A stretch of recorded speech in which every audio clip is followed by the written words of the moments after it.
Log on, tune in, find out. Another good idea from Cambridge.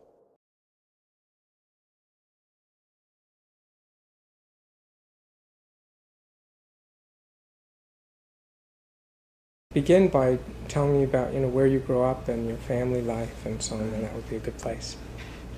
Well, I was born in New York City on 86th Street, West 86th Street.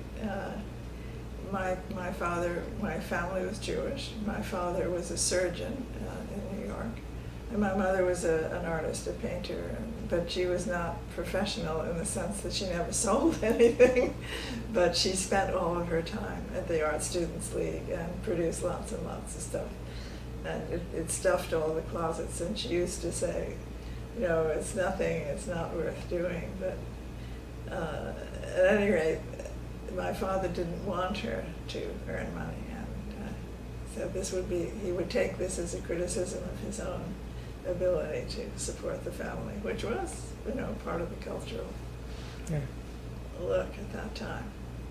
And we were taken care of, my brother, and I had a brother who was 2 years younger, and we were taken care of hired help by a nanny, and that was my first intimate multicultural experience, because the nannies were never American.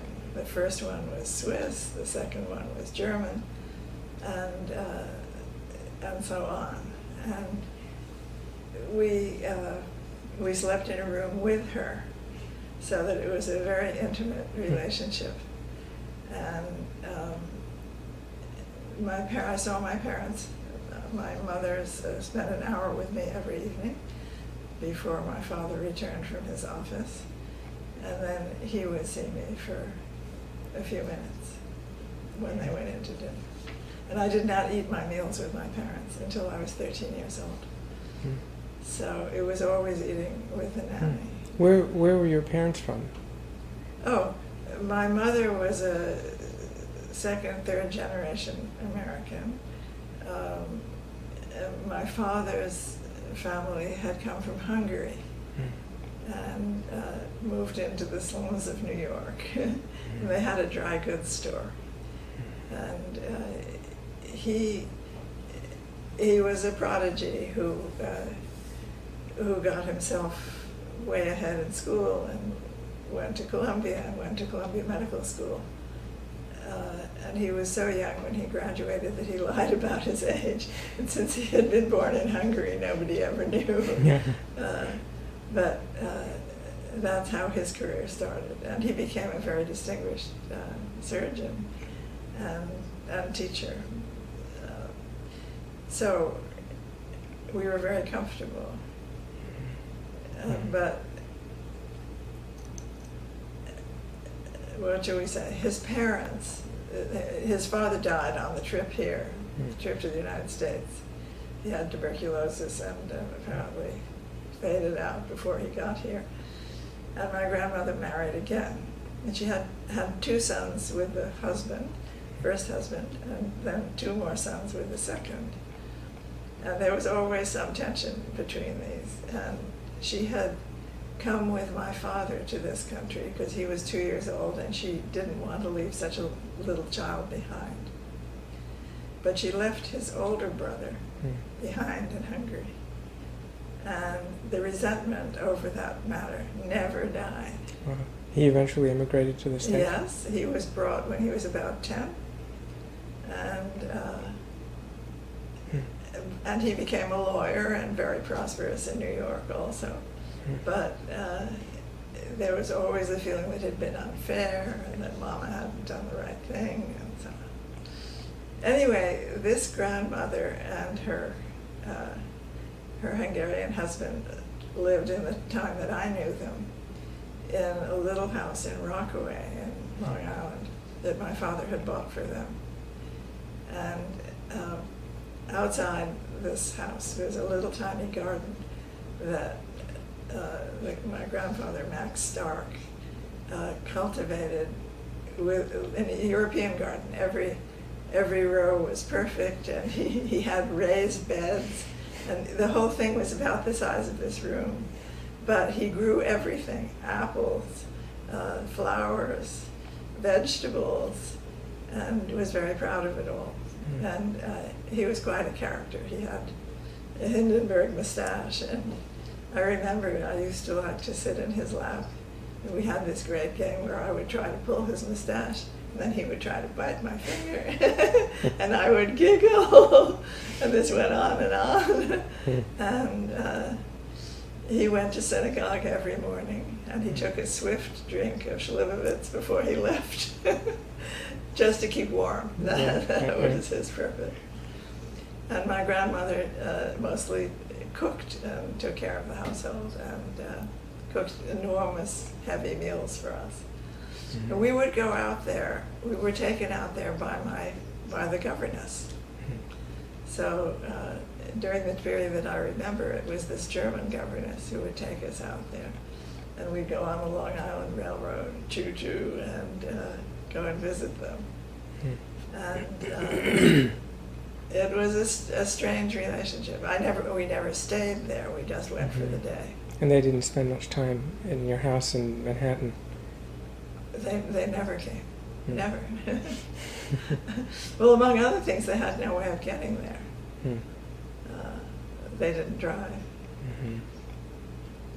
And my grandmother, their English was creative. They were not, they were fluent in German and in Hungarian, but their English was broken, and or what shall I call it? I think creative is a better word for it. My grandmother would talk about how Harry will bring the machine. Harry was my father. And the machine was the car. And there were things like that where substitute words were used, and everybody understood what they were about. Anyway, so multicultural it was from the beginning. The nurse was from Germany. They were from Hungary, and clearly not fully Americanized. And my mother's parents, on the contrary, lived on Park Avenue. And they were the contrasting case. My grandfather was a pediatrician, and he sometimes took me for an ice cream sundae, and he wore, striped pants and a black jacket, and in the summer a boater. And I only realized when I started seeing films of old Russia that he was really a typical exemplar of Russian dress and behavior. And he was a very learned fellow. He spoke Russian and German and French. And I knew him when he was very old, though he still had his pediatrician's office. And his principal hobby was to roam the bookstore, the second-hand bookstores, which were then on 59th Street. They don't exist anymore, but there were many, many of them. And to try to find himself what he might like to have. And I liked him a lot, but I never knew what to talk to him about, because he was from another world entirely. His wife was awful. She had been a school teacher, and at the slightest provocation, she would recite the names of the capitals of all the states of the United States, and other by rote performances like that, and she must have been a terrible teacher. How long did you maintain this very formal relationship with your parents until? Until I was 13 years old. And but you understand, I went to college when I was 15. I mean, I should start at the other end and say they had the wit to send me to a wonderful, wonderful progressive school run by Teachers College called the Lincoln School, which was an experimental school that the Rockefellers had sent up for their sons. But they had to have the furnishings of a real school, so that there were lots of other students there. And and it was supposed to it was supposed to epitomize the philosophy of John Dewey. And it was the experience of my life. I mean, every time, all my teaching, all my contacts with students, all my contacts at universities have always been to try to replicate this school. Really? Can you give me an example of what? Well, they didn't consider kids too young to talk about anything.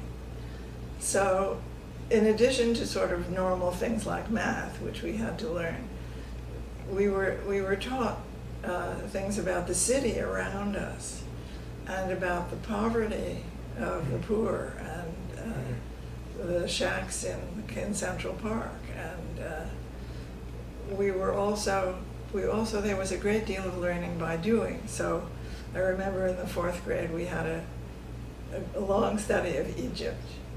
But we didn't only study Egypt in books. We built pyramids out of clay bricks, and they somehow got papyrus for us to make paper out of. I mean, this was a really elite place where they knew how to get their hands on materials that would make everything we did interesting and lively and do the job. So, and in terms of we read Plato, and we read all sorts of other utopian works, and then we were asked to write something about our ideas about what would be a suitable utopia, and we wrestled with things like government and democracy and all of this at very early ages. And that sort of particular project, I seem to remember, was around 10th grade, so we were beginning to be adolescent. But it was just a splendid school, and they used the contacts from the student body to capture people to come and speak to us from the big world. So Alfred Stieglitz, the photographer, came, and Franz Boas came. Really? Yes, and Franz Boas was there not to talk to us, but to measure us. And he measured our heads, and he measured our wrists, and because we were all the children of immigrants, and he was very much interested in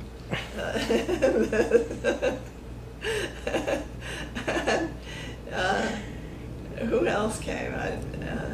I don't remember at the moment, but they would. We felt that we were in touch with the world, and that our parents lived in a very restricted social circle, that they hardly knew all of these wide contacts that were available to us. We didn't have anything to do with arranging it, but the school did, and it was quite magnificent. So, but what happened to me there, because I spoke French, which I learned from this German governess, so I speak French very well, but with a German accent. I advanced through various classes rapidly. They promoted me once for reasons I don't understand.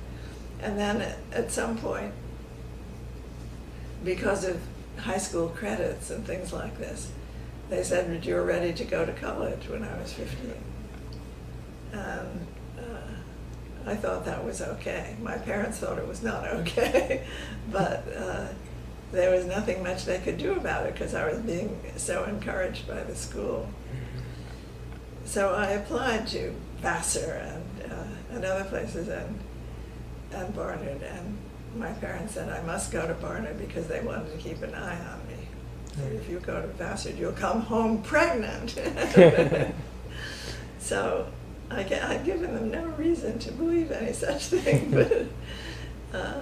but I did then go to Barnard and live at home and commute on the subway.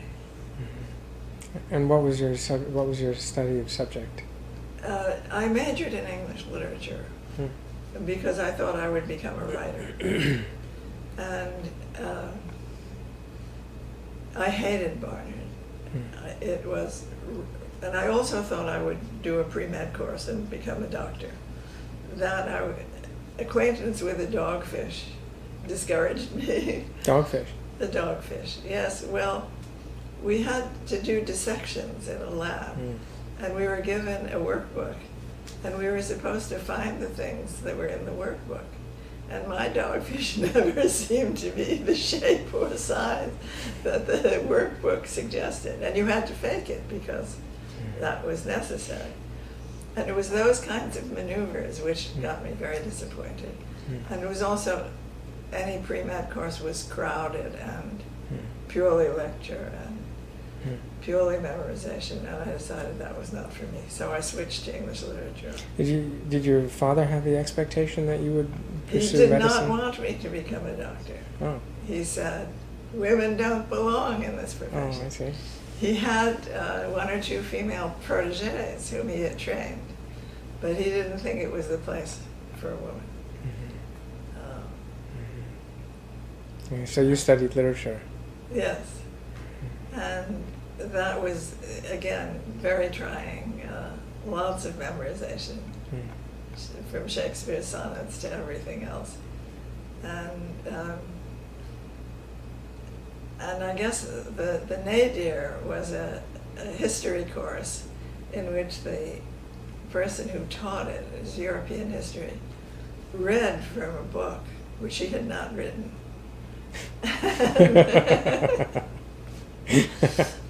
And they had the policy at that time that if you were absent very often, you failed the course, whatever you did on the exams. There was no consideration given.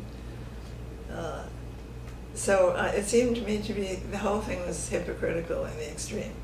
So I got organized and I became the head of the student curriculum committee. And I started a movement to change the curriculum. And I made enough trouble so that Dean Gildersleeve called me in and said, you shouldn't be doing this. But by that time I had already had a couple of public meetings, and I had also recruited some faculty members to agree with me about this stuff. And so I was successful in this very small political move. No big changes took place at Barnet at the time. I thought they should have some education about sex, and they had nothing. They had hygiene, which was, I don't know what. But it never got anywhere near sexual matters. And these were girls who were all experiencing life. So. And this gave you your first taste or exposure for politics? Yes. Yes. Well, it was my first practical. I mean, I had been active even in high school in this wonderful progressive school, but there was no opportunity. I was not rebelling at all. But in this place, I was in full rebellion, and there were faculty members who were very sympathetic and thought some of these rules that they had were ridiculous. Anyway, it was a very childish thing, but I zipped through there also because I decided toward the end, when I saw what the employment possibilities were.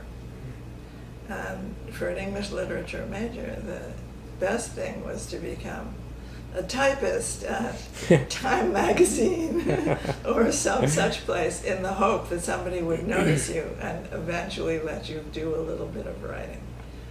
Or you could go to Macy's and work on their catalogs. Well, they had sort of advancement management. Now, when you said writing, did you have in mind something along the lines of journalistic writing? No, I was going to write fiction. I was going to be a big star. But and of course, some of my classmates did that, in fact, successfully. But it was quite impossible to. What I realized was that it was a much better idea to go to law school than to go into the job market. That the job market would be demeaning and not satisfying at all. and the question of advancement and eventually being able to do something I wanted to do would take years. Yeah. And I knew that in law school you went through and then you were slotted into a job. Little did I know that women were not put through that way, but I didn't realize that till much later on. So you finished Barnard quickly. So at the end of 3 years, I started in law school, and I did the last year as an overlay. I took some of the big exams. There's a general literature exam you had to take, and I did that. Anyway, law school, of course, this was during the beginning of the war, and men were being drafted. The law school had shrunk. There were very few women, but there are also not all that many men, not as many as there used to be. And outside we heard the people marching, the recruits marching in the street. It was, that was a very strange time. There were, when you were called upon to present in class, the professor just went down an alphabetical list he had and called everybody Mr. So that there would always be general laughter when a woman stood up, because it would be Mr. and then it wasn't a Mr. and so on. And then there were some professors, that one who was famous for this, named Julius Goebel, who made fun of women. I mean, one of his pleasures was in tormenting the women in the class. And he would have them come up to the front and he would say, "Didn't you have any education? Where have you been?" All sorts of stuff. And I had never had a course in American history. This is progressive education for you. I had never had a course in American history or in British history, except in college. And that lay loosely on top, and it was not the kind of history that he was interested in. Anyway, there has been a survey of women who went to Columbia and their comments on their time there, and many of them said it was a demeaning experience and insulting and so on. Now that was true of some of the professors. It was not true of all of them, thank God. Some of them were very encouraging, and some of them even noticed if some bright answers were made. But there again, the mode was, as it is in many law schools even today, you presented a case and then you were asked questions and you were to argue. It was not, and it was an adversarial situation. And I remember in one class, the professor said, "It's people like you that made me vote against admitting women." Do you remember what he was responding to? What I had done, he asked me, I had given the wrong answer to something. He said, "Did you read the material?" And I said, "Yes, I read it." But I obviously had not understood it. And it was, but then the curious thing, I discovered something that I just had no preparation for. I thought I've got to bite the bullet and go and see this man in his office. And I did, and he was very genial and very pleasant. And I suddenly realized that this was, what he did to me in class was vicious. That he had there was nothing personal about this. And anyway, I got along with some of them. And by the time I reached my last year, I did not have a very good record up to that point, but I had some dazzling grades in my last year and was recognized to be one of the bright people and became a research assistant of a man named Jerome Michael, who was a criminologist. And I also had the experience of having worked with Carl Llewellyn who was interested in anthropology and who wrote poetry and did other things that most law professors did not do. And I liked him very, very much, not for his political views, but for his understandings of law, because he explained to us that every case had, nobody went to court without there being another side, and that this was inherent in the system. And he was a contracts person, and so he said, you can only understand the meaning of a contract or the legal implications of a contract if you understand the background of the industry or the circumstances under which it was written. And so I began to see that somebody was interested in the social context of legal stuff. Mm-hmm. Now, in the meantime, I had gotten married. I got married when I was 18. Mm-hmm. And I married a lawyer who was in the Army, so I never saw him unless I traveled to whatever camp he was in. And we didn't really have a household. I mean, once in a while for a summer or something like that. But so that broke up my legal studies very much, because I was always leaving for the weekend, leaving for every holiday, and trying to go and see him. And but it had its own interesting experiences. He was stationed in Richmond, Virginia for a time, and became the aide-de-camp of a general. And I began to understand that generals were just people, because this general had been a silk stocking manufacturer in his civilian life. He was a Southerner, and he was very charming. And he decided that what I must do for him, because I was a law student, was to go and visit the families of bereaved families, and tell them what the financial rights of their deceased member was, and explain to them what was, what they could do and where they could apply. And I was very scared to do this, and I found it very, very uncomfortable, but I had to do it. And it was also very interesting to me that I didn't meet any people who were crying. I met people, and this was not so long after whoever it was had died. I met people who were very greedy and who wanted really to know about the money and how they could get hold of it and so on. Anyway,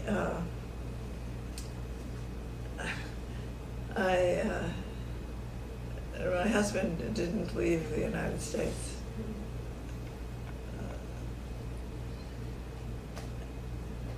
during that time. And well, after law school, there came job hunting. And I had chicken pox during the job hunting season, so I was all covered with little marks and very embarrassed to have such a childish disease. But, and most of the firms where I was interviewed, first of all, I had my parents in the background saying, you've got to go work for a Jewish firm, there's no other way. It's very, very difficult for a woman to be accepted even in a Jewish firm, but certainly not in a non-Jewish firm. And in all these firms, they asked me, are you married? Are you going to have children? How soon? They were interested in these very personal things, and they thought it was their business, because they figured they were not going to get their money's worth out of you if you did these female things. Anyway, the job I did get and did accept was through Carl Llewellyn, who had put in a very good word for me in a firm called Spence, Hotchkiss, Parker and Duryea, a Wall Street firm, which at that time had what was considered an enormous number of lawyers. It had 40 lawyers, which these days is minuscule. But they were in big business, and he, well, the important thing for me was that they had just made a woman a junior partner. Her name was Soya Menshikov, and she eventually became the dean of Miami Law School, but that was years afterwards. Anyway, it was very encouraging that there was a woman in this firm who had gotten ahead, and there was one other young woman who, in the apprentice position that I was in. And there, what interested and excited me was that the standards of the product, because we had to produce briefs for the partners, was very high. And we were given every support. We were given secretaries and we dictated, and we, did all the things you're supposed to do, right from the beginning. Was there a particular area of law that you focused in? No, their plan was to rotate you around from one partner to another through a year, and then a marriage would be made between a partner and an associate, and you would become specialist in that department. So various kinds of law, some of them were in business law, some of them were in banking, some of them were in other things, and it depended how it sorted out. And this was still, it was during the war years still? Yes, yes. And out of the 42nd Street floor of our office, we could see the ships of soldiers coming back. So that was a very different experience from going to school, and there were all the usual office things. There was the lecher in the way of a partner who one had to be nice to but avoid. And, there were also the young men whom I found very attractive and was very nice and spent a lot of time with. But they always arranged everything so that one's work went beyond the 5-day week. You spent all Saturdays working. Everything was urgent. Everything was an emergency. Well, what I realized very soon was that the way Soya was a real exception. The way one got to be a partner was if one brought in clients. And I couldn't imagine crashing the social circles that produced the clients that this firm had. I didn't know any of those kinds of people, and I was 21 years old. How was I going to stand on the street and lasso them? So I felt that I had no future there in terms of high ambitions. And in terms of short-term ambitions, I felt that in some ways the work was very dull, that I read assiduously the opinions as they came down from the courts, because you had to be ahead of the game.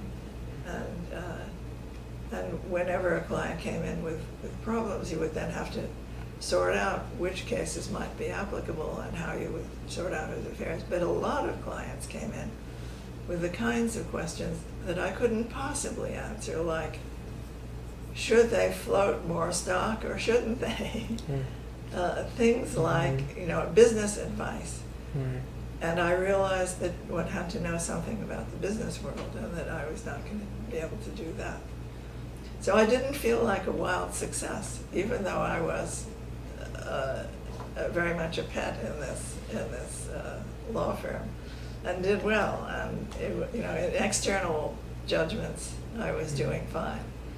But I I weighed the possibilities. And then, in the spring, at the end of my first year, Delford Taylor, who had just been made a general and had been made the head of the Nuremberg trials, came to New York to recruit lawyers because the war had ended. This was in 1945, 46. And his lawyers were leaving him.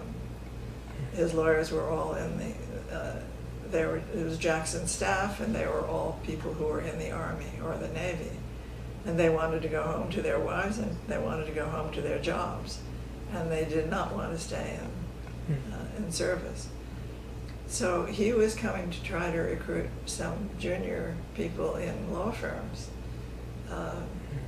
to find people he could get to come to Germany and to serve on the legal staff. He would never have heard of me, except that I had two sponsors for the bar, and one of them was a senior partner in this firm where I was, Kenneth Spence, and the other one was a man named Max Lowenthal, who was himself a lawyer, but a lawyer who had had a very strange career. By the time he was in his mid-30s, he felt he had made enough money, and he'd also married a wealthy young woman, and he wanted to become a lobbyist, which again was not much done in those days, and he was a lobbyist for the unions. He had worked for the ILG, LUU, and other. So, and it was he who knew Taylor. When Taylor asked him if he knew any young people who would be good and have shiny, bright eyes and help him out, he said yes. He suggested me. So Taylor immediately started the things moving to hire me. And I thought this would be a wonderful job. And because it was a serious job, and it was in the international world. How did I take it you met him in New York at first, and he... I think I went to Washington.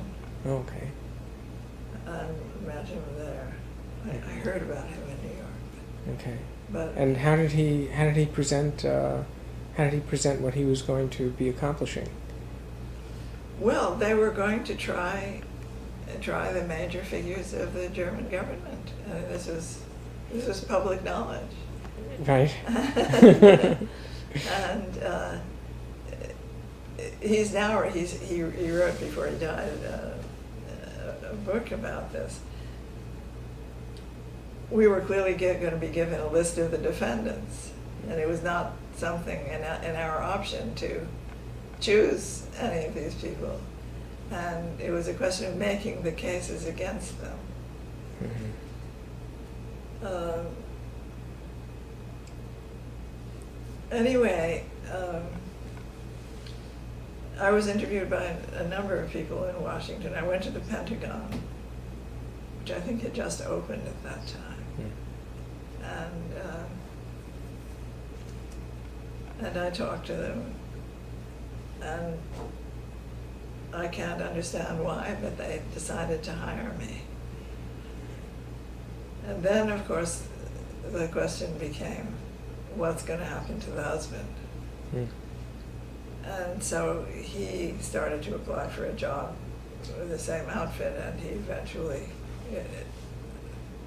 contacts were made, and he got a job too. But these were independent of each other. Anyway. So this was still at the end of the first year that you had worked at this firm in New York. Yes. Mm-hmm. And when they told you you were going to be hired for this work, it meant packing everything up and going overseas for this. Well, I asked at the firm, can I take a leave of absence? Oh, yeah. They said, yes, we want you back. Okay. So there was not, Mm-hmm. and there was a lot of fun made of me. The senior partner who had been my sponsor said to me, so you're going to hang Germans?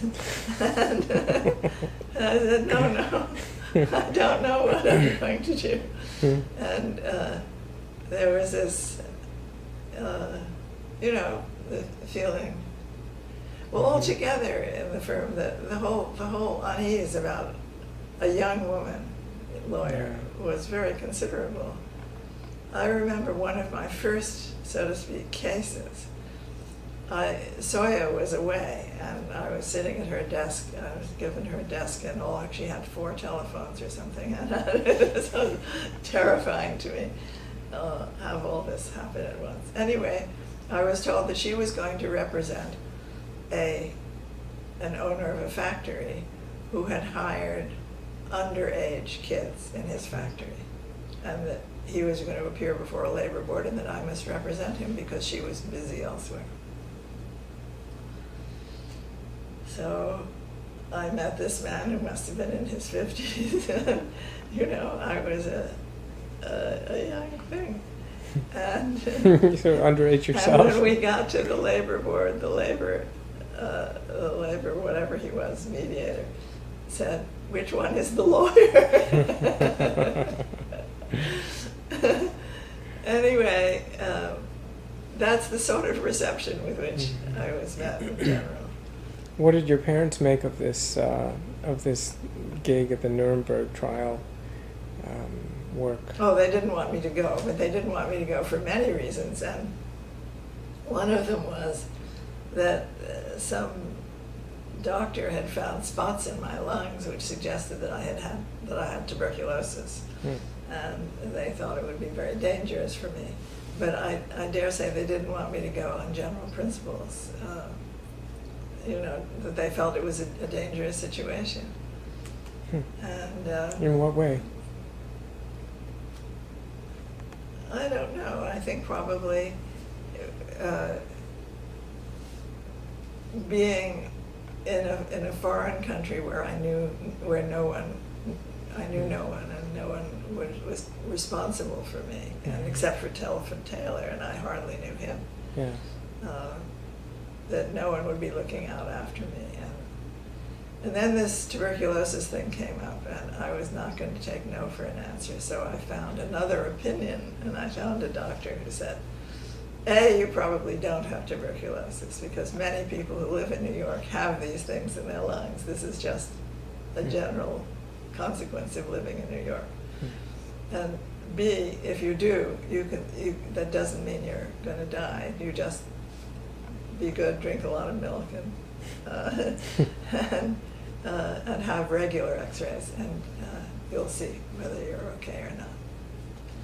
So I was able to convince them that there were other ways of looking at my lungs, and I was able to go. Did you need to have German skills to? I knew some German. But I certainly didn't speak well, and high school German, book German, a couple of years of school study. But there were translators, and there were all the apparatus that non-German speakers could use was there. That part of it was not really a problem. And I had also had a vision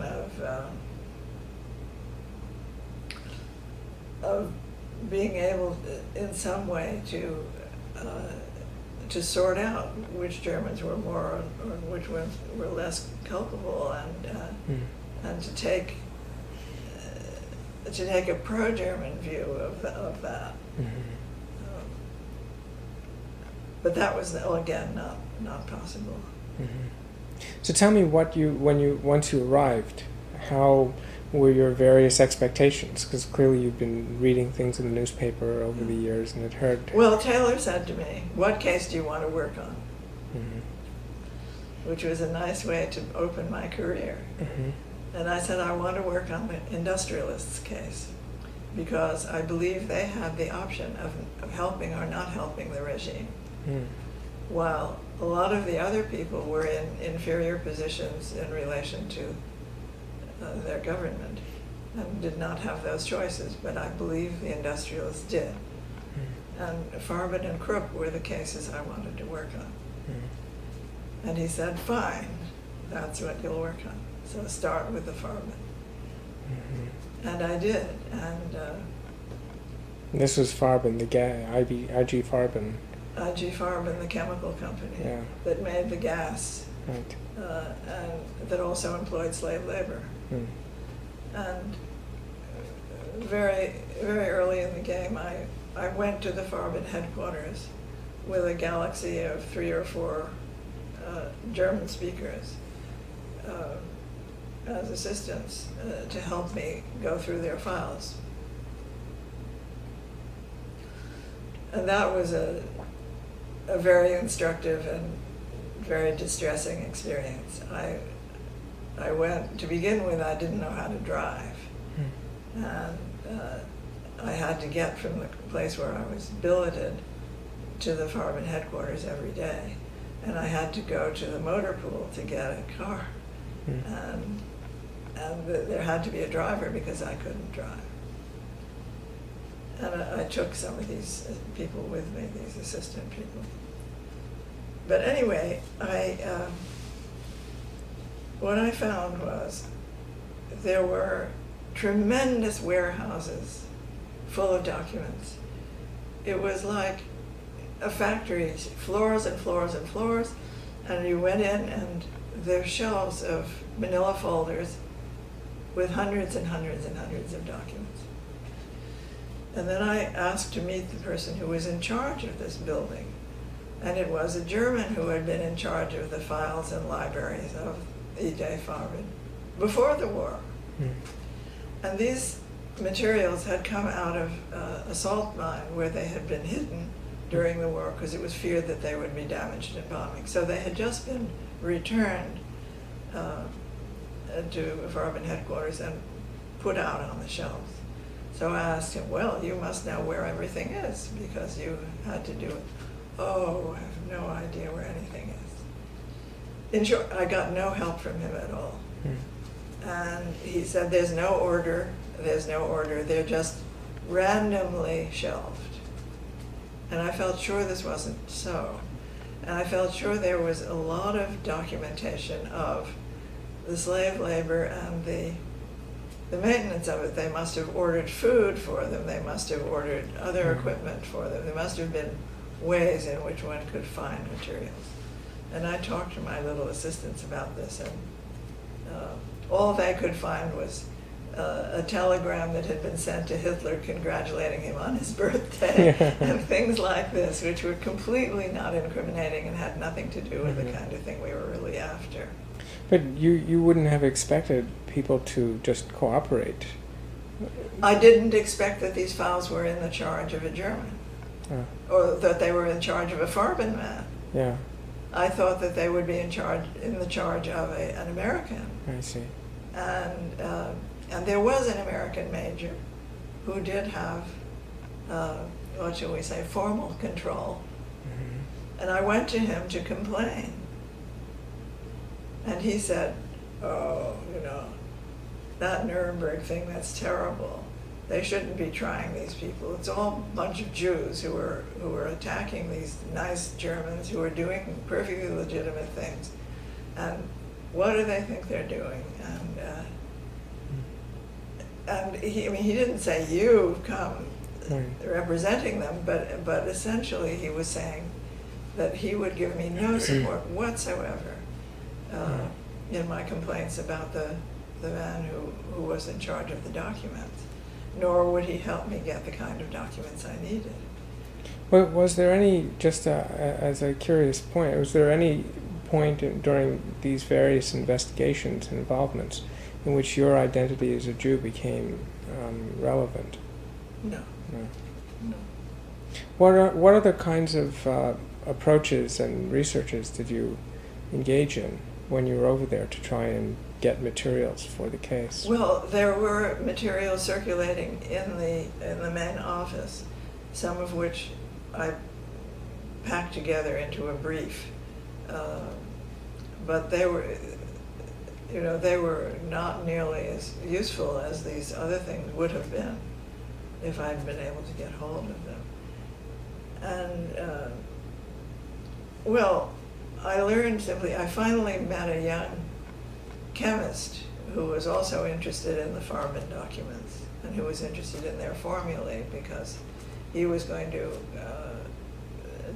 take them for the government, for the American government. And I asked him if he would be of any help. Absolutely not. But he had only one objective himself, and he was not going to help the Nuremberg people. And it was clear to me there that certain of these military people were anti-trial, anti the Nuremberg trials, and that they were not going to move themselves. They would, of course, give permission to look at things yourself, but and I don't know what happened later, how much stuff was given. But I had another personal encounter that was difficult. When I got back, I was asked to evaluate the translators and people I'd taken with me. And there was one who hadn't done a stitch of work, and I complained about her. What I didn't realize was that in a small organization like this, everything you do is public. And she found out about it immediately. And she then went to Taylor and said that I demanded a limousine and a chauffeur, and that I didn't. She turned the thing around and said that I didn't do any work, and that fortunately my contacts with Taylor and my connections with Taylor was such that he didn't believe any of this. But it would have been bad if he had. And I realized then you have to watch your step all the time, and you can't, and you certainly can't speak against anybody in a public way without expecting to have it come back to you. So what kinds of conclusions, professional and also personal, did you gather from your experience in this commission? Well, there was a legal problem, which was to connect these particular people with the acts that were so heinous. What was not difficult was to connect the firms that they worked for, or the government with, you know, you could know who set up the camps, or who set up the gas, or who did what. But you could not connect the executive people who were in the government with this operation, and that was the difficulty. So there weren't prosecutions. I suggested, and was again reprimanded for making such a suggestion, that what we should do is get hold of these people's secretaries, because they would know what we needed to know. And I was told, you can't exploit these little people. It's not right, it's immoral. I found that very strange. Yeah. But that was the attitude. And so, you know, they wanted to prosecute, but they wanted to do it cleanly without any embarrassments. And I was too young and too unimportant in this whole institute. You know, I was the lowest paid lawyer there. I was the least important person on the staff. And although I had connections with Taylor, I never used them for anything. So, how long did you spend? 6 months. At which point, I didn't live with my husband there. The whole divorce thing was in process. And I had to leave to get a divorce because it all became very awkward, and I was involved with a man there, and it just not a good thing. So I came in June. I left at Christmas, and you returned to the. Then Taylor asked me to come and work for the Nuremberg trial staff in Washington. And I said no.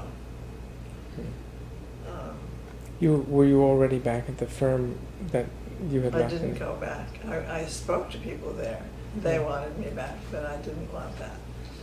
I had my eye on the UN because I wanted to go into the international world where I saw that there was a tremendous amount of inefficiency and that people were floundering and making their own law. You know, they were creating things, and it was clearly an opportunity for a young person that would have been immense and wonderful. And so I told my friend Max Lowenthal that I wanted a UN job. And I went to my old professors at Columbia Law School and told them. And Max said, I have a very good friend in the State Department who's very high up, and he'll be able to help you. But he's in a little trouble right now that he's very occupied with, and he won't be able to help right away. And his dear friend who was going to help me was Alger Hiss.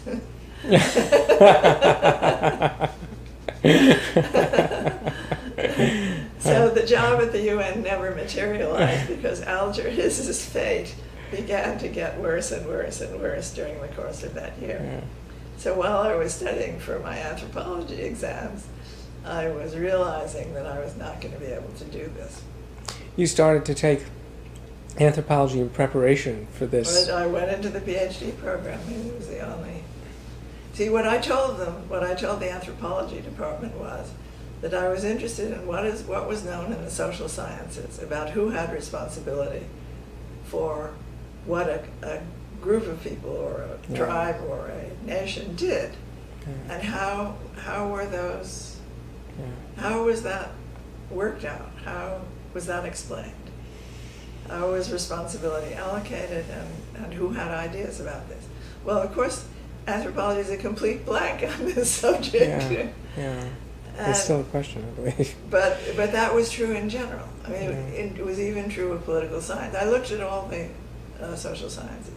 Political science was studying the relation between government and administration and populations, and sociology, nothing doing. Sociology was about the family and all kinds of stuff, but not about these political issues. So what seemed to me to be possible was that maybe I'd be able to work my way through the anthropology stuff and come up for air with some political stuff in the end. And the faculty people were very welcoming. This was at Columbia? At Columbia. Yeah, so who was there at that time? Well, all kinds of remarkable people. Alfred Kroeber was there. But as it turned out, and Joseph Greenberg, the linguist, and let me see who else, Charles Wagley, Julian Stewart, all kinds of notables. And I took the measure of each of these people as I studied with them. But I was not going to be able to look at my subject for the first year. I knew that. I mean, they had no way to adjust their requirements. I had to go through their usual paces, and that's the way it was. That's all. And so I decided, well, I'll do that. And at the end of the year, I'll go to the UN. Well, at the end of the year, I didn't, and I looked at other job possibilities, and it seemed to me sensible to continue with anthropology, attractive and interesting. No. All right. And this question about allocation of responsibility and this remain part of what you perceived your inquiry was about while you were in graduate school? Yeah. But you ended up writing your dissertation about the Inca, completely different time and place, yes? Yes, well, this again was a problem. By that time, I had linked up with the man who became my second husband, with Falk Moore, and he did not want me to go and do field work because he said, I may not be around here when you come back. I'm not going to just sit and wait for you. So I decided I had to do a library dissertation, and that I would take an empire. I was going to compare the Inca and the Aztecs, and sort out the kind of political systems the two empires had, and what their tax system was, and how they managed with armies and labor and so on. And so it had to do with the same kinds of issues that I was involved in at Nuremberg, but in a documentary and rather ancient setting. But the issues were the same. I mean, the Inca were not, I was not looking at them as an exotic entity, but to try to understand who had power and who didn't. And indeed, the book I wrote was called Power and Property in Inca Peru. So, and that's what it was about. Yeah. Okay. And so when you completed your degree at Columbia, where did you go from there? Well, I'm trying to remember exactly. I could not. It took me a long time to finally do the dissertation. There were some years between being in school and doing the dissertation. And in the meantime, Crescent moved from one job to another in his history jobs. He didn't have his PhD either. And there was no way for me to work in the universities where he went. They had what were called nepotism rules, and they couldn't hire the wife of somebody who was already on the faculty. So what I did was write. I remember a particularly dramatic moment when I was sitting in the basement with my work on an iron board and I was writing. Anyway, I wrote and published, and I published everything that I wrote at that time. And I should say that my dissertation won a publication prize, so that this was, it had all gone well. But none of these universities would touch me. So I just labored on. And this was all in New York? We were in Binghamton for a while, and where else was he? We were at a couple of small universities. We were at Wesleyan, or was it at Wesleyan? No. Oh, he went to Yale for a while. That wasn't possible. I don't remember. I don't remember too well. But that was not, there were no professional openings where I was. But you maintained correspondence with people you considered to be in your field, or you just worked on the ironing board? I worked alone. I had no contact with anybody. I didn't go to meetings because I was told, who's going to take care of the kids? And so I took care of the kids. But I wrote in the evenings, and a whole bunch of my first articles were produced that way. They were published in the American Anthropologist. They were accepted, by the best.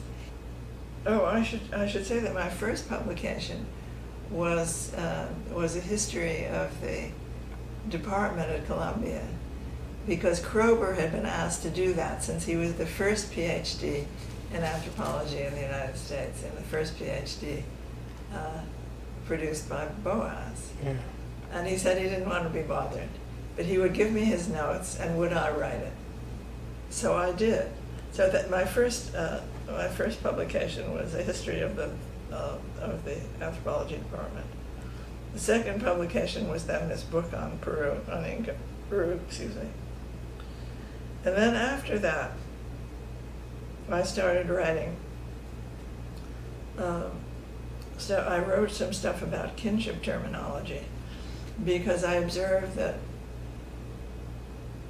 in Crow-Omaha terminology, the women did not have a mirror image. They didn't use the same terms as the men, and it was not a mirror image thing. And that all the literature was about the men's use of terminology. But this, it was published, but it didn't attract a great deal of attention. And then I wrote another one, which this is 1963 and 64, another one which was more related to this psychoanalytic interest. One of the puzzles about many of these tribal peoples is they have an origin myth. And in the origin myth, there's a first family. And the big question is, who do the children of the first family marry? And does this conform to the kinship system that they have? So if they're patrilineal or they're matrilineal, does that show up in the, and in the Cain and Abel stories, wives show up without any designation, they just are. Right. But what I did was tabulate statistically from many different peoples some of the surrounding myths and stuff about this question of the origin myth and who the first family was and who the second families were. Then came my first professional break, and that came, believe it or not, from Laura Nader. She held a conference on law and anthropology that was sponsored by the Wenner-Gren Foundation and held at Burg Wartenstein, the castle that they had bought for such conferences, which they no longer have. Too bad. But they did have it then. It's a castle which was too cold in the winter to use, so it could only be used in the summer for meetings. And so I wrote a couple of papers for that conference. And again, my rebellious self manifested itself. And I was trying to make the point that simply the way laws also are not always enforced, that the rules of kinship and descent, which are taken literally by anthropologists, are very often bargained over and very often undone. And so there were sitting, all these much older, much better established anthropologists who had done this, who had taken it all literally, and I was trying to make the point that it was not as fixed as they thought. And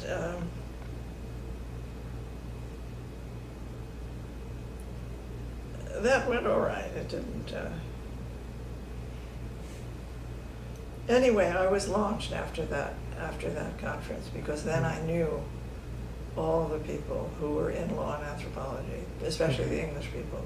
Shapiro was there, Luckman was there,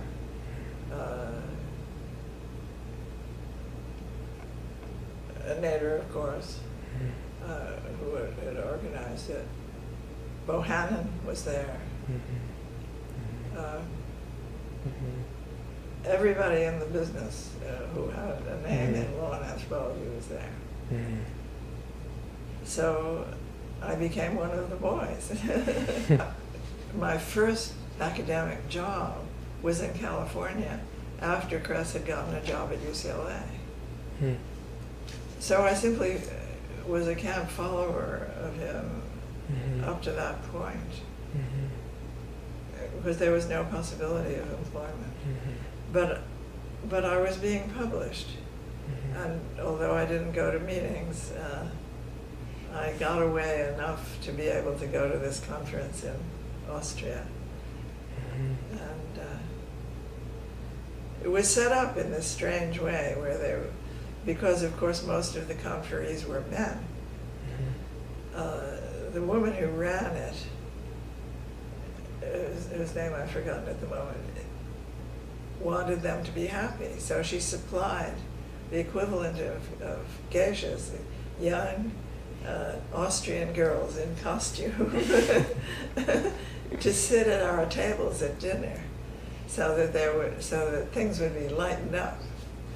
Of course, they knew nothing about anthropology. I mean, it was good enough that they spoke English, but and so that there was a strange element of that. Mm-hmm. Who among the legal anthropologists or anyone else would you say took up your? Did you make friends with or took up your case most specifically? Well, Gluckman in particular was interested, but I don't know whether he was that interested at that early a time. Mm-hmm. He became more and more interested over time. Mm-hmm. My own materials were very seldom cited. I mean, it's been a very odd and invisible career, distinguished and invisible.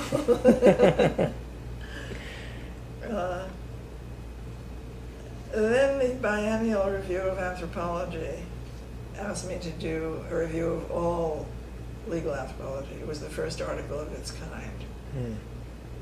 And that came out in '69.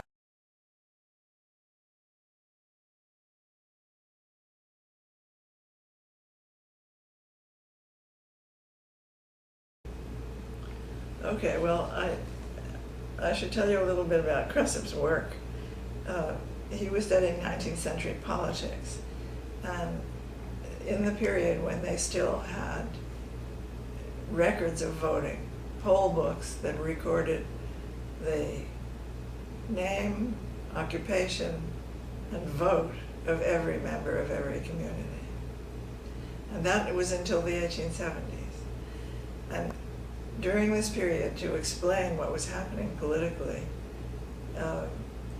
was always explained in terms of what was happening in Parliament, when of course a great deal had to do with the social pressure that was put on people in the countryside to vote the way the owner of the land that they were on wanted them to vote. And with records like this, they had to do so. Anyway, we lived in England while he did this research a number of times. And one of the times in the early 1960s. And you understand what this meant, because in those days, there weren't Xerox machines and there weren't ways of reproducing what you found. So Cressip found that there was some kind of camera on a pillow, a sort of transparent pillow, that he could photograph these poll books. And then we developed them, and the kitchen was hung with two kinds of things: these poll books drying and the diapers. And the English apartments that we were in were in people's houses, and they were very cold, and I could tell you the history of the various pets we had and their troubles. People who burrowed through the rugs we had.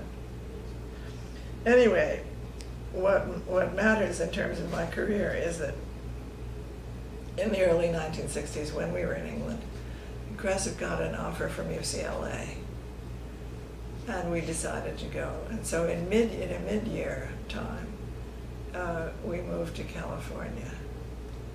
And we started looking for a house. We stayed in a hotel, and in the drawers of the bureau in the hotel, I found a holster of a gun, you know, one of these holsters that you put under your arm, a shoulder holster. And there were other peculiar things. And then we went to a grocery store, and in the car next to us there were some monkeys, and they were in diapers.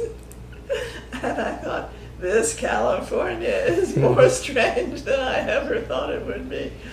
But after that, nothing peculiar happened. So, well, a little peculiar things, but they were a natural kind, with a tree falling on somebody because of the rains and so on. But it wasn't somebody we knew. Anyway, what happened was we bought a house which was inexpensive because the valley in which it existed had had fires through the valley, and it had been spared, this house, as many were. The fires skipped houses, and they didn't universally destroy anything. And the result of this was that by chance, the house we were in was next door to an anthropologist's house named Joseph Weckler. He was separated from his wife, so he didn't live in the house, but his wife did, and so did the kids, and I met him. And he was at the University of Southern California. And Southern California, USC, had at that time decided to make the anthropology department vanish. And this was because they had two anthropologists, one of whom was an archaeologist and one of whom was this Weckler guy. And so the archaeologist decided, I see the handwriting on the wall, go to another California university. There were labor shortages in the teaching faculties everywhere, so it was not hard to find a job. And so Weckler became the sole anthropologist at USC, and his department was amalgamated with the sociology department.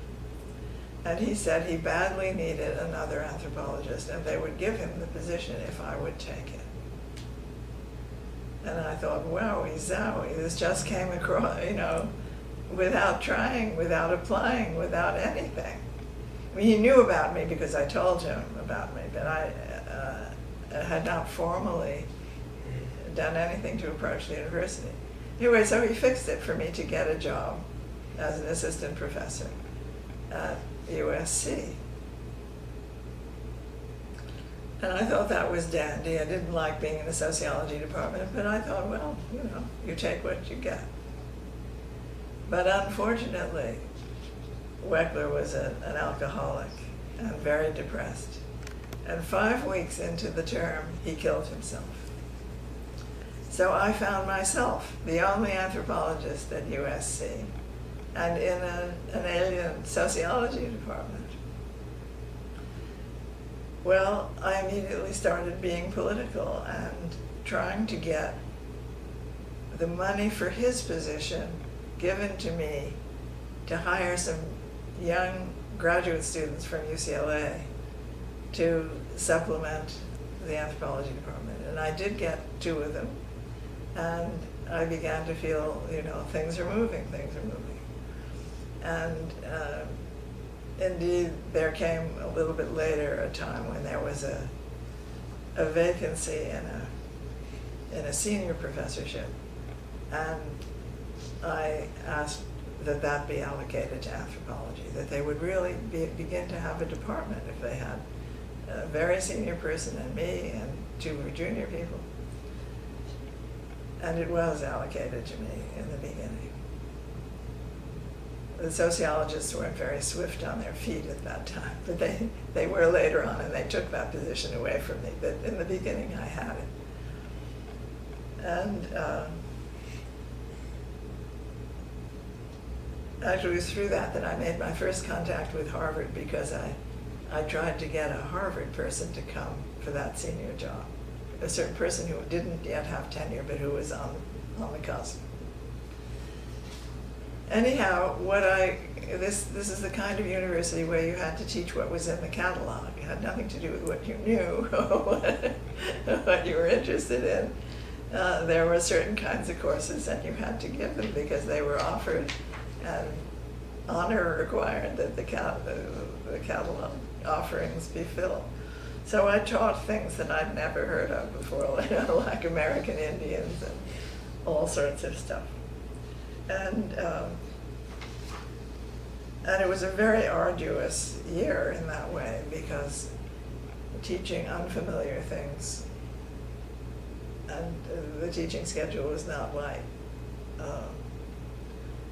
It was difficult.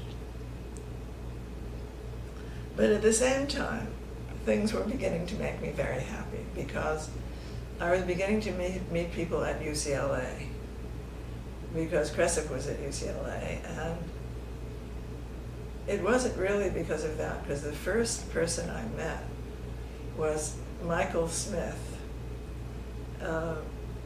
who had heard of me through Max Lowenthal's son, who was David Lowenthal, who was a professor of geography at University College London. And they had both worked in the Caribbean, because Michael Smith was a Jamaican who had worked in the Caribbean and worked in Africa. And so David Lowenthal told him about me and about my book about power and property in Inca, Peru. And Mike Smith read it and thought it was wonderful. So he got in touch with me. And I was very pleased to know him and very pleased to, begin to make friends in the profession. And his good friend in the department was Hilda Cooper, who had just come from South Africa. Leo Cooper was in the sociology department and she was in the anthropology department.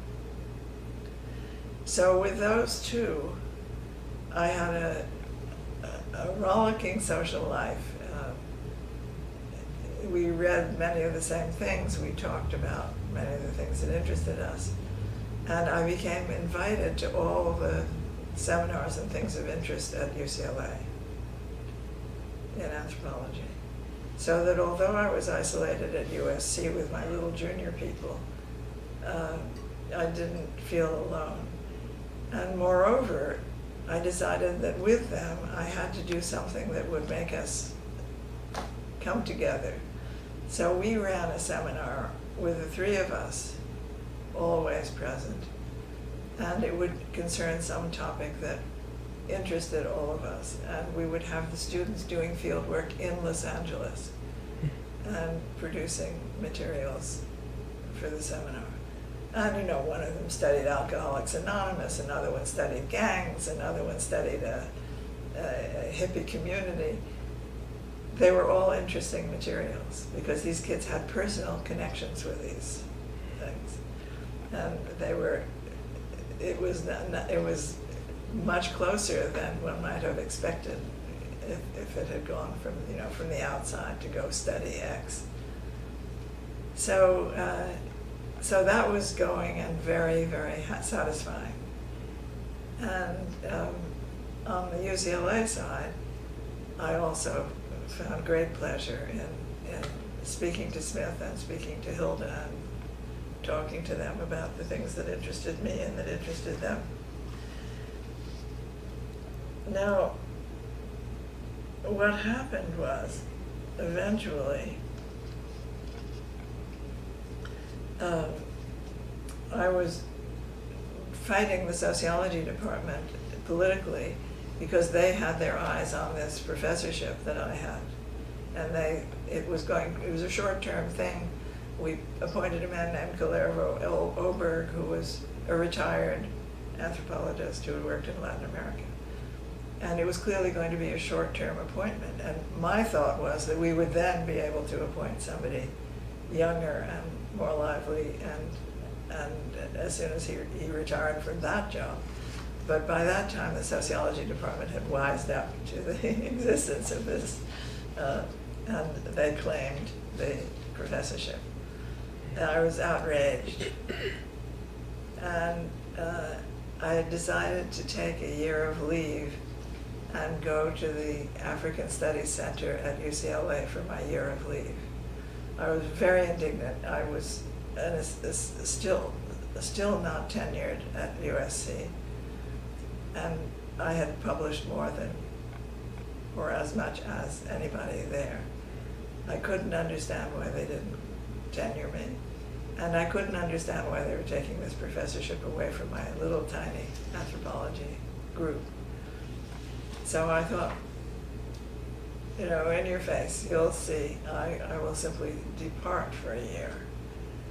So I went to the African Studies Center, which was headed by Leo Cooper, and participated in their seminars and in all their activities. And they had a very, very interesting seminar going at the time on pluralism in Africa. And there the questions were, was ethnicity or class going to be the source of the breakups of the newly independent states, because this was in the 1960s, early 1960s, and they were all being independent and getting rid of their British connections and feeling their muscles. But there was worry about how, you know, the signs that there might be some disintegration. And I was very interested in this political situation. Anyway, that seminar on African pluralism, it turned into a book, of course, in which I did not contribute. But people were brought in who were in African studies from Britain, from France, from all over, and it became a way of connecting with a much wider professional circle, an international professional circle. And they weren't all anthropologists, but they were very interesting people. And at that time then, my relation with Smith and Cooper, or the Coopers, became deeper and more intense, because they entertained all the visitors, and I was always included. So that was a tremendous break. And I decided in the course of this that since all the work on legal anthropology, most of the work had been done in Africa, not elsewhere. There were a few things from elsewhere, but Africa was the place where most of it came. And because, as it happened, the British were very much interested, and the French were very much interested, and the Germans were very much interested in the local legal systems, because as successor governments, they wanted to control the people through their own legal system. So that's how anthropologists got into the act. So I decided I must work in Africa, and I studied Swahili at UCLA because I decided I must go to a part of Africa where I can study the language at UCLA. And I identified an area that I thought would be very interesting, namely to go to Tanzania, but to go to the Chaga, who had a cooperative one of the first cooperatives on the continent of Africa, perhaps the first, that was African run and had come into being in the 1920s. And I thought, oh boy, I mean, it's a country that's become socialist. Nyerere has brought socialism to Tanzania, and no doubt that Chaga will be very enthusiastic about it because they've had this cooperative all this time. Needless to say that they were very anti-Nyerere and anti-socialist, but I didn't know that until I got there.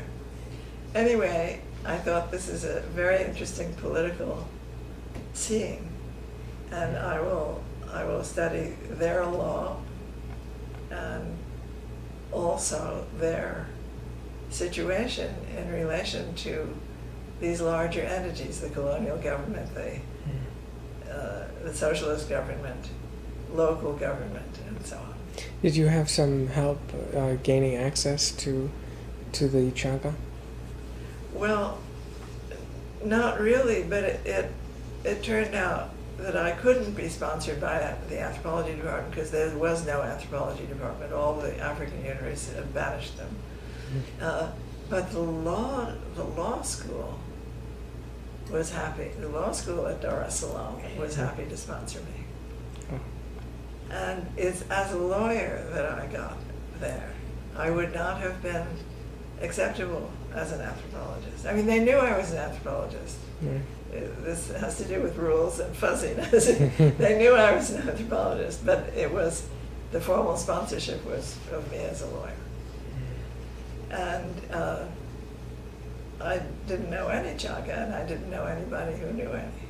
So, and the first time we went, Krasov would not let me go by myself. He wanted to see what I was going to see, and he wanted the kids to see too. So we all went as a family. And I started off by going to the local court, which was a quarter of a mile away. And I asked the magistrate if he would let me sit in and listen to the hearings, and if he could find somebody who could explain what was going on. Because I said it's one thing to understand the language, which I understand very imperfectly, but to understand what these people mean to each other, I will need somebody to explain these things to me. So he said, I have the man for you. He's worked in the courts elsewhere, and he doesn't come from this village, he comes from a village, some villages away, but I'm sure he will be interested. So I found out what a white-collar person was paid, and I decided, all against everything that I had been taught at Columbia, you know, you mustn't pay informants, you mustn't enter into these kinds of relationships. I decided I would pay him what a white-collar person would get for his time,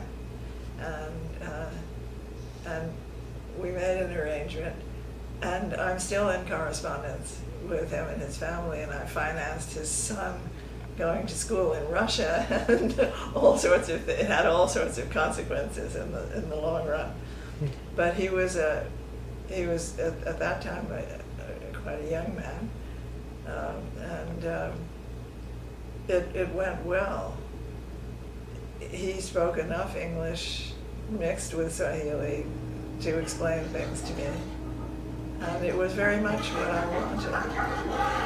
And we started in this court that was so near where I was staying, but very quickly we started to go to his village and to meet his family and to go to the court that was closer to his village. And I got inside, and from that experience came a great deal of what I've written. I mean, it has many other dimensions, but this was my leg up. And I hired other people. I hired people to teach me more Swahili, a school teacher from the next village, and I hired others because I was sort of feeling the ground to see if this man would work out. But it turned out he was best of all, and the magistrate was quite right to. Then after that, I think I went the next summer. I went many, many, many times, and I would have to look at the books to see which years. But it was many times. And at first, of course, I had read the account of Chaga law that was written by a missionary in the early 1900s, published in 1926, but his name was Gutmann. It's full of strange interpretations, but it's very thick and full of information. And I thought, oh well, all this superstition stuff, they've surely rejected it, because by the time I got there, they were wearing tailor-made clothes and behaving as if they were into the modern world. But it turned out that a lot of this stuff was still floating about in their lives, and that there were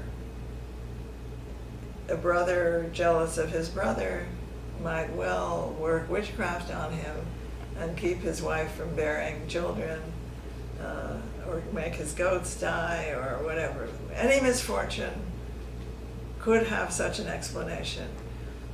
And it isn't that people were sure, they never were sure, but they thought it's a real possibility. And certain people got nailed with these accusations, all very sub rosa, because they didn't want vengeance to be taken on them. So I was surprised, and I went with the flow, and I learned a lot about their intra-lineage disputes. Now, it turned out that the population doubles, I don't know, every 20 years or so. That's the air conditioning Okay. making itself manifest. And so the Chaga, who had a population of about 100,000, was the German estimate around 1900. Now are somewhere around 700,000 or 800,000, and it's the land shortage is extreme, so that a father can no longer guarantee his sons enough land to grow enough coffee and enough bananas to support himself, his wife, and everything else. So what I also found out was that, in fact, if you do genealogies and do careful understandings of what they're telling you, you begin to understand that people leave, that half of the young people now leave and go to the cities, that in previous generations they left and went up mountain or went down mountain to settle on other lands that were available. And that, so what one looks at is something like an intact traditional society that can only be intact because it sloughs off all the inconveniences.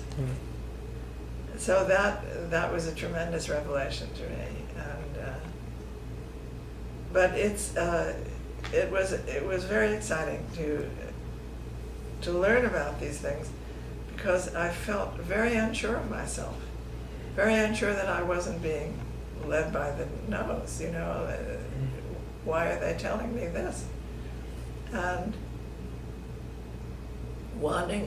thinking, oh well, maybe they think white people are interested in witchcraft, so they tell me this stuff, and it's really to ingratiate themselves with me, and it's not because they really believe it. So I worked in more than one village, more than one family. I was always checking up on myself to see, to try to verify what I had. But the book that gave the full account, because what I did in the book was to give, first of all, a historical account of what happened, and to put the Chaga in the middle of a trading entity that in the 19th century was trading in as far as Lake Victoria and as far as the coast. And they were getting ivory and hoes and slaves and all kinds of things. And all that business was stopped by the colonial entrance, because they started to get a monopoly on the trade. And so the Chaga were left, high and dry in some of these matters.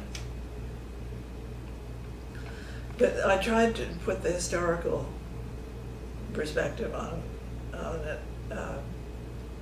Somebody had written a history of the Chaga, which was all a history of different chiefdoms and how they fought each other, and which one was dominant and which one wasn't, but it had no other information in it. There are specialist things like that exist, but I was able to put that together with very different kind of information. Then I looked at the courts and some of the court cases in the various periods. And then what I did was make a chronicle of this lineage, which I knew very intimately from the first man who came to help me in the courts. This was his lineage. And their ins and outs, what they did, what they didn't do, what they stole from each other, what they accused each other of. And it's absolutely fascinating to me. When you were in England, did you circulate in the academy there some? Yes, very much. Well, what I did, well, some of this has to do with Mike Smith's life. He decided that his son must not be drafted to go to fight in Vietnam. And so he decided to leave UCLA. There were other reasons too, but and he was, well, he was eventually given the professorship at UCL, at the University College London. And in these many trips to England for the year, I went and I went regularly to the seminars at UCL, and I indeed had an appointment there as a visiting something. And I went also to Shapira, with Shapira, to the ones at the London School of Economics. And I was invited to the seminars all around, and including the one at Manchester, because Gluckman by that time was very much interested in me and my work. And he used to stay with Gressop and me when he came to London. Mm-hmm. So there was Well, what was he like, actually, Gluckman? There are many stories surrounding his personality. Yes. Well, he was a man of immensely self-conscious dignity, and he was a presence. When he came into a room, he would dominate the conversation, the physical presence. He was always a dominating figure, and certainly at academic meetings, he always took the lead.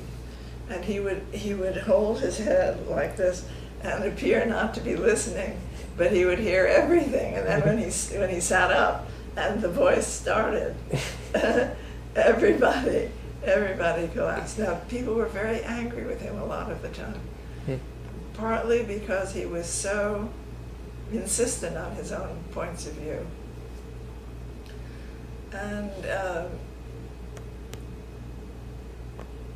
And they also were irritated by his personality. Certainly a number of young anthropologists found him intolerable. The ones he favored, when he became interested in somebody, then he was forgiven everything and they became acolytes. But if he was just performing, they did not like him. He was always this sort of mix, and he was very British. And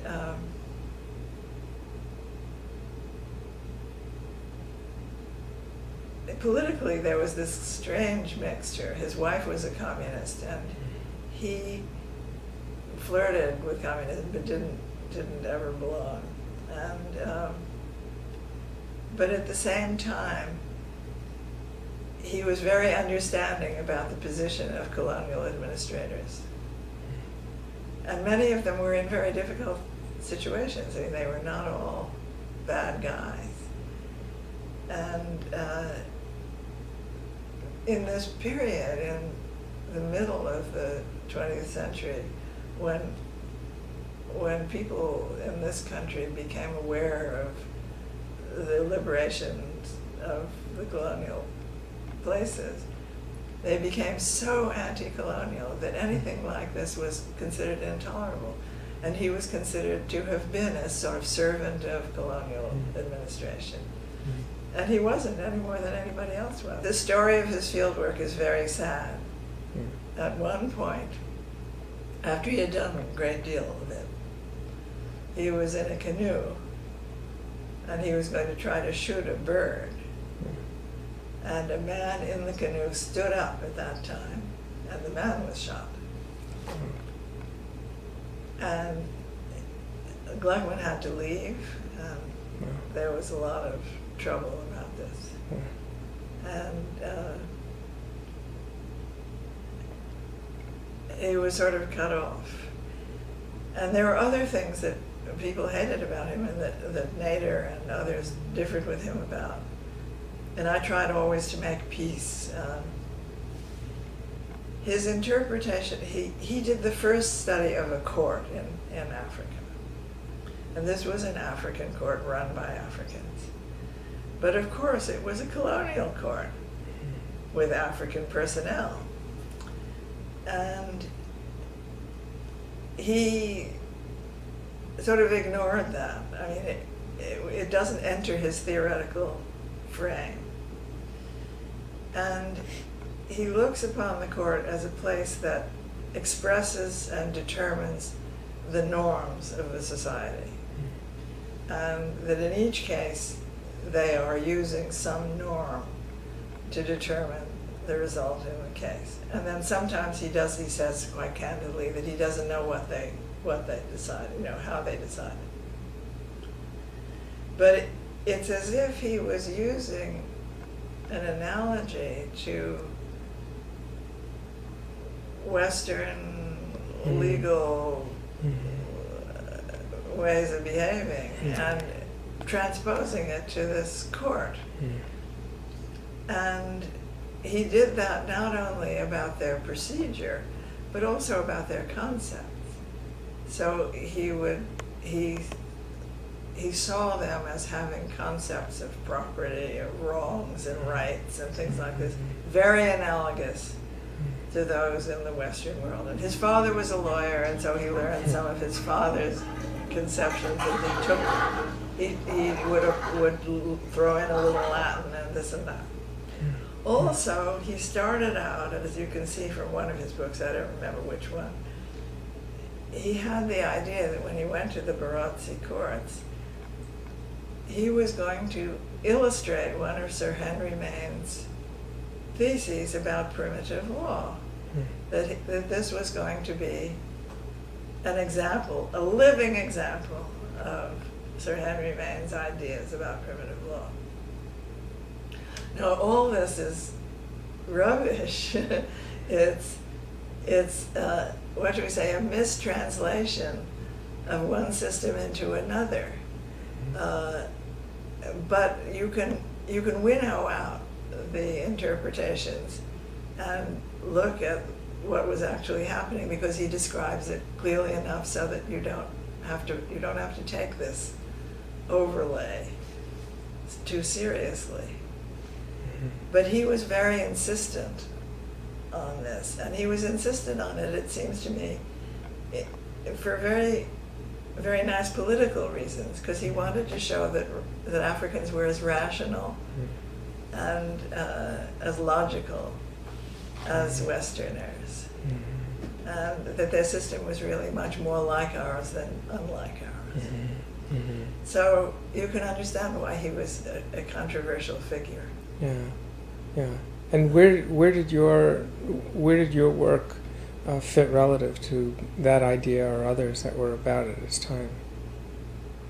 I mean, well, because you also worked in the courts. Yes, but I emphasized the way in which they had been modified, altered, and the way they were adjusting what they were doing for their own purposes. I mean, for instance, in the courts that I went to, one of the things one would assume is that, well, because they could appeal to a court in Moshi, the town nearby, and it could even go higher to higher courts. But the way the judges prevented this from happening was the judge was also the stenographer and the fact finder and everything else. And the judge would say, the evidence does not support the contention of the plaintiff. And so it was always on the factual ground that they made their decisions. So it was impossible to appeal. It was impossible for, no matter how dissatisfied somebody was with the judgment, they couldn't very well appeal. Now, there were exceptions, but this is the general style and technique. Well, this kind of thing either Gluckman didn't observe or it didn't happen in the court that he was looking at. But I saw much going on that I couldn't fit into the kind of framework that he had posed.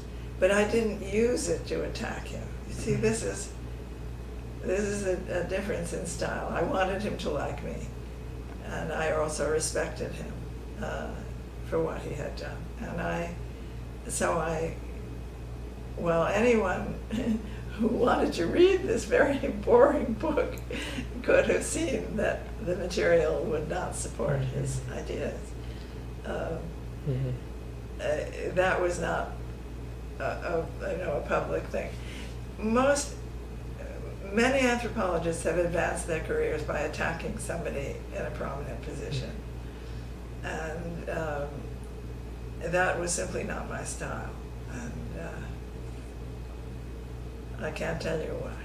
But what I did was try to characterize the kind of comparisons that were being done in the 1940s and 50s.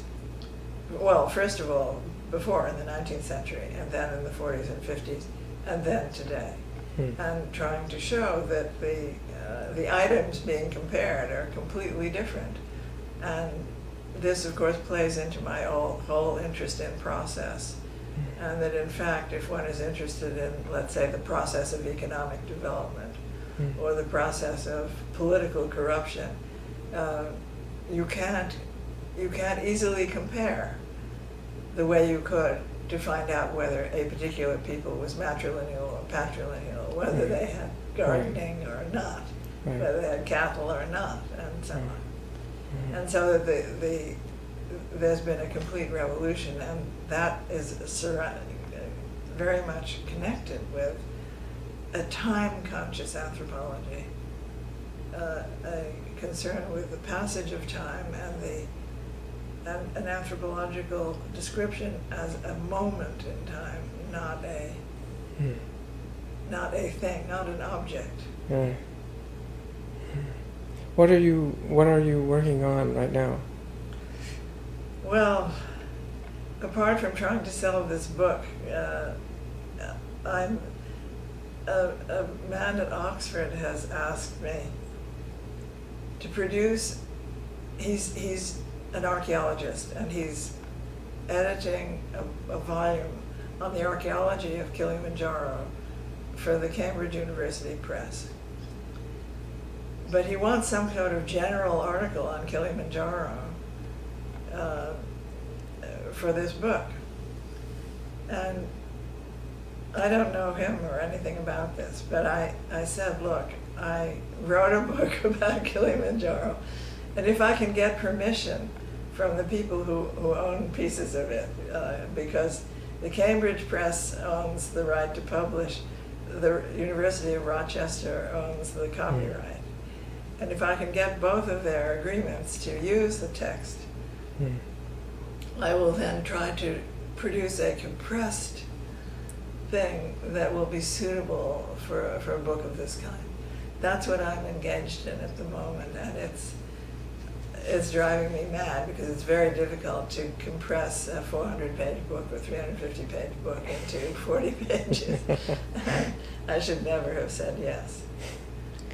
And the most recent thing I did just before that was an article for this book of John Borneman's, a paper on chance simultaneity, sort of what goes on in the anthropologist's life and environs while she is doing anthropology, and that is not directly germane to the anthropology, but that is germane to the general situation. And so I've included a lot of sort of anecdotal material about what happened when in this strange climbers lodge that I lived in when I worked on Kilimanjaro. And for example, there was a general who came every year to climb the mountain to show that he was still virile and tough. And he was very handsome, and he had marvelously polished boots. And he, you know, I asked him things like, what does the army do in a place like Tanzania when there's nothing doing about wars? He said, the purpose of the army is to keep the government in power. And I thought this was astounding. I mean, it's so candid an answer. Yeah. And there were, anyway, some of the things that were happening in connection with all this, with this paper. There was a man,